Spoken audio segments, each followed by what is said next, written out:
If you know football, then you know Pelé. In fact, even if you don't know football, you probably still know Pelé. The great Brazilian is known around the world for being one of the greatest footballers in the history of the sport, and one of the most famous athletes the world has ever seen. But just because you are the best at what you do doesn't mean you're not immune to a little superstition.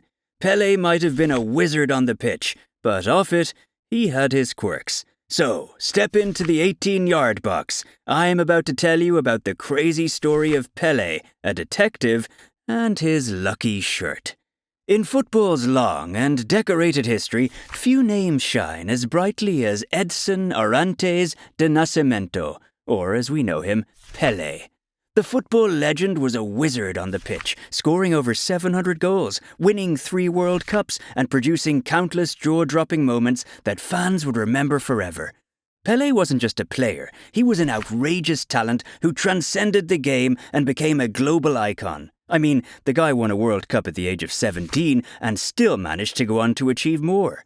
The great Brazilian striker had power, finesse, and athleticism, perfectly wrapped in a lethal package that helped him conquer the footballing world. Nothing could stop him. Well, not quite. There is one thing that has proven capable of slowing Pelé down in his prime. No, it wasn't the other great players like Eusebio from Portugal or Lev Yashin from Russia. Nope, it wasn't a corrupt uprising of referees or a mastermind coach either. It was Lady Luck. To find out how Lady Luck got the better of Pelé, we have to go back to the mid-1960s. By now, Pelé was already in his prime. He had lifted consecutive World Cup trophies in 1958 and 1962, and everyone wanted a piece of him. In fact, after his World Cup success, so many European clubs came sniffing that the Brazilian government declared Pelé as a national treasure, therefore preventing him from being allowed to leave the country. He appeared untouchable. However, in the mid-1960s, whilst playing for Santos FC, Pelé hit a slump. All of a sudden, the goals weren't flying in, and everything he touched no longer turned to gold. Being the national treasure that he was, everyone in Brazil tracked his every move very closely, which meant this dip in form did not go unnoticed. Sure, normal athletes may struggle from time to time, but this was Pelé. Surely something was wrong. Fans, the media, and fellow players alike were confused, and they weren't alone. Pelé also began to be concerned about the slump. It started to weigh on his mind, and before you knew it, the great man was obsessed. You can't blame him as well. After almost a decade of near-perfect play, anything less than brilliance would feel like a failure. There had to be a reason for it to suddenly fall off. Was this the end? No, surely not.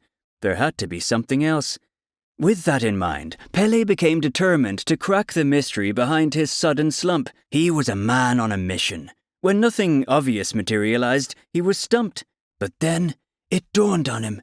Not long ago, the team had enjoyed a big victory, and in the rampant celebration, he had handed away his shirt to an adoring fan. Not just any shirt, though. This particular shirt had seen him through some of his best performances. The loss of that shirt seemed to time up perfectly with the arrival of his poor play. Pelé had found his culprit. Whether he was desperately looking for something to blame other than himself, or whether he was genuinely convinced by his superstition, Pelé decided that getting that shirt back was the only route to success. He turned to a close friend and set him the task of tracking down that lucky fan and doing whatever he could to get the shirt back. Remember, there wasn't sophisticated CCTV in Pelé's day like there is now. This poor guy who was given the role of shirt detective had his work cut out, and with the greatest ever football player's career potentially hanging in the balance, it was hardly a low-pressure situation. Pelé and the entire nation were depending on him. Against all the odds, the shirt was found and returned to Pelé, and just like that, so did his form. The great striker went back to his winning ways, and the mysterious slump in the 60s was forgotten. After a 3-year hiatus, Santos were crowned champions once again in the 1968 season, and Pelé's World Cup trophies were upgraded from 2 to 3 in 1970 with a comprehensive 4-1 win over Italy. Yes, of course, Pelé scored in the final. He was back on top, and it was all because of one lucky shirt.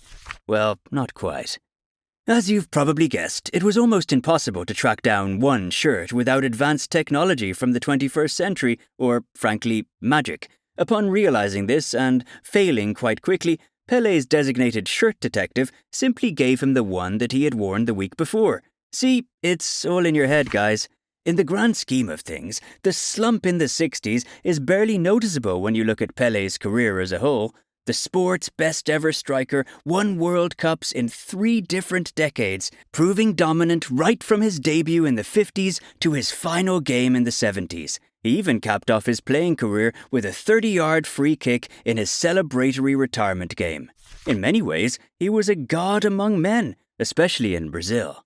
But this story is a fun little reminder that even the very best athletes and sports stars in the world can be undone by the silliest of superstitions.